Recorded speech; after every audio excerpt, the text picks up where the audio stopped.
I'm Shivani Gupta. I'm obsessed with small to medium businesses growing. As business owners, we take so much risk and we want to make sure it's worth it. I believe one of the best presents you can give yourself as a business owner is to be able to learn how to scale your people, your profit, and your processes.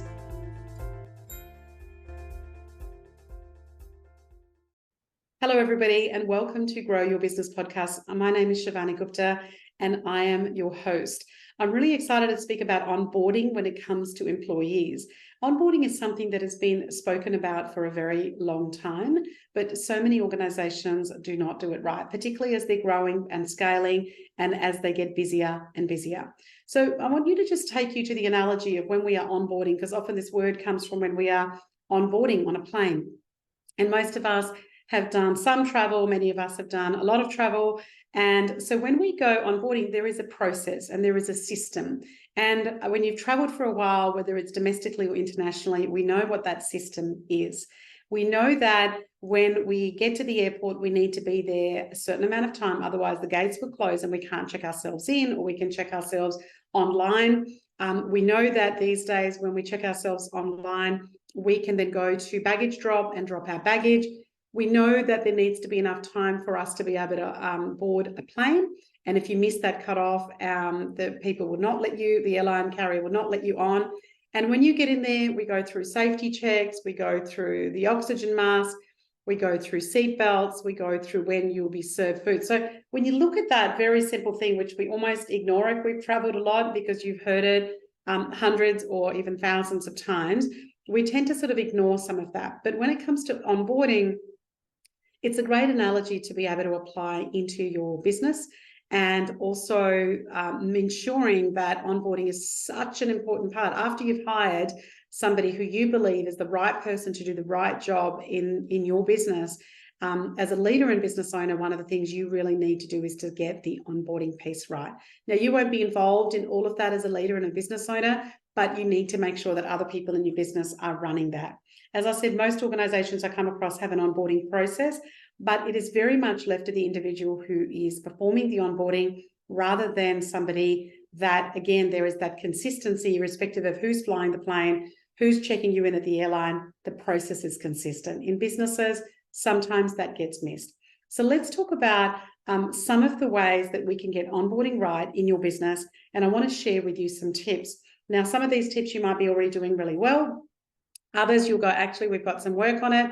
And always the aim of my podcast or any of the work I do is for you to be able to reflect and go, yes, we're doing that really well. Actually, we could do that part a little bit better. So let's talk about the first step. The first step in onboarding is always to plan ahead, making sure you actually have an onboarding plan. Do you have an onboarding plan? And do you know, for example, how long it goes for? The best ones I've seen go somewhere between 12 and 26 weeks. So somewhere between 3 months to 6 months. And they basically have things listed in terms of what are the specific tasks, almost a checklist that they will be doing week 1, week 2, all the way up to week 12, for example. And so week 1 and week 2, there might be a lot of things around onboarding, but then that list will be a little bit smaller. But for example, regular meetings, who they want to catch up, just so they've literally got that checklist. So they know that. Also in that onboarding, you will have things like resources. For example, if they need equipment, if they need training materials, making sure that it's got their start date, etc., so that they've got all of those details and email addresses and phone numbers for any IT, etc. support. So all of that stuff will be there, planning ahead to send to someone. This is not on day one. They actually get this before they start. Best onboarding practices are where we send people what's expected of them in that first 90 days. And when they receive it, they're like, wow, these people have really thought about their onboarding process, and they're all over it, and I'm going to be able to step into this work so much easier. It takes a lot of anxiety away from a starting employee as well. Just before day one, the process will have, you would send them all any of the paperwork, policies, perhaps an agenda for the week. That might again be a copy and paste of the document you've already sent, but it's just for that first week so that they know that. The third part is always welcome and orientation. So we always want to give them a warm, enthusiastic welcome on their first day. Who's going to be doing that? Is it you as the leader? Is it you, for example, if you're the business owner? Is it a leader in your team? who's actually going to give them that orientation session. The orientation session is always great by giving somebody who is a little bit more senior. If you've only got 5 people in your team, whether you've got 112 people in your team, you want to think about somebody senior that talks about the company's culture, talks about the mission and the values, and perhaps a slide on some of the team members, or some of those team members may be in that room, depending on the size of your business. The next part, which again we talk a lot about, is clear communication. But what does that mean in terms of onboarding? It means that you want them to be super clear on what their job expectations are. They obviously got a position description when they applied for that role. You want to make sure that you go through that. You want to make sure that you re-emphasize. It might have been 3 or 4 weeks ago before they gave notice to their other business to be able to start working for you. In some organizations, they have to give 6 months notice. So it's been a while since they got this job offer that they accepted. So you just want to take them through their key performance metrics. What are they looking for? Answer questions, and I encourage them to ask lots of communication. Make sure that they've got any questions around that they're able to ask you. The next part of onboarding is training and development. One of the things you want to do is offer them the training. And for example, you want to make sure that it aligns not only with their career goals and this particular role, but also the previous experience that they've had. So you might say to them, look, here are 9 pieces of training, both internally in the business and externally, that we provide as part of this role. Obviously, we're not expecting you doing this in the first 2 to 3 months, but let's do a 12-month training plan. So we know that when we've got these internal, external courses coming up, let's make sure that you're able to do them on time. And we've actually got a bit of a plan here for you for the next 12 months.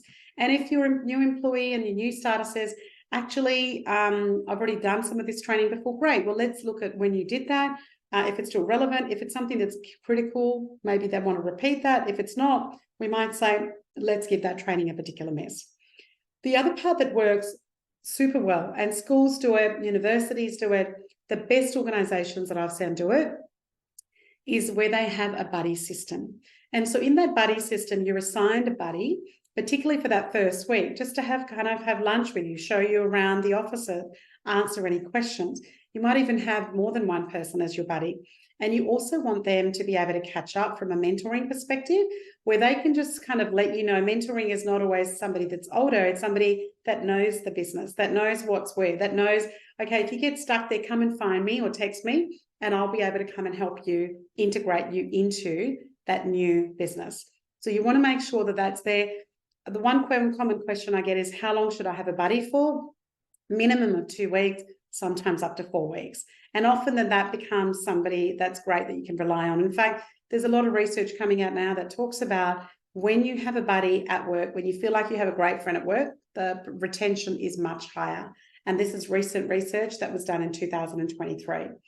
So let's now talk about feedback and check-in. So it's really important that at the end of the day, say you're away as a business leader or a business owner on that particular day of the onboarding of an employee, you want to have some check-ins, definitely every single day for the first 2 weeks. But again, you might then have weekly or monthly meetings that are set in their 90-day plan so that they can get regular check-ins to gather any feedback. They've got some opportunities where you would have some sessions built into their agenda that are just on feedback and questions, just so that we can actually ask how they need to grow, what they have. They might have questions on certain individuals. They might have questions on processes. You want to make sure that that is all allowed in the diary for you to be able to gather. The next part I want to talk about is cultural integration. Now, cultural integration is, you can have all the plans, but a lot of it's where they see, you've already talked about your values and culture, but this is where the employee actually sees what is in a living rather than a document. What is living? When they go up to meetings, how those values emphasized in meetings, how do they align with them, where they might be there. So you want to keep having that feedback saying, like, we talk about these 5 values all the time. Which one's working for you? Which one's not making sense? Which one have you seen examples of? Which one haven't you seen evidence of? And you want to keep having that conversation. That's how we do that cultural integration part. The second to last part I want to talk about is documentation and compliance. Obviously, when we're already onboarding, we need to have things like tax forms done, whichever country you're listening to in this particular podcast. You need to make sure your employment contracts are signed. You need to make sure that all of your systems are accurate. And you also want to educate people around certain values and, again, certain procedures that you might have. So, for example, you might have a way that you record your timesheets for the hours that they do that they might not have done. So ensuring that they understand all the compliance parts that they need and reinforcing that over that, that first 90-day onboarding is really critical. And the last thing I want to talk about is evaluation. And we always talk about continuous improvement. So really, is it working? I would be asking them for some feedback at month 1, month 2, month 3 marks. So 30, 60, 90 days. What worked for them, what they did, and how could they improve it so that they can learn and continue to grow from them. I hope that you took something away from this particular onboarding that you can apply into your business to help your business grow. Any feedback is always appreciated. And if you could take a moment to review and rate this podcast, it is greatly appreciated. Thank you so much for tuning in.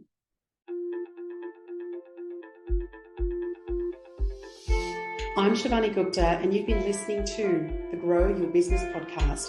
I hope you got one idea that you can think about or perhaps even implement straight away in your business. Thank you for listening. Follow me on Facebook, Instagram, and LinkedIn under Ask Shivani. Remember, I call it Ask Shivani, so please send me your questions that I can address in this podcast for you. And I would also so appreciate if you went to the Apple Podcast to rate and review this podcast.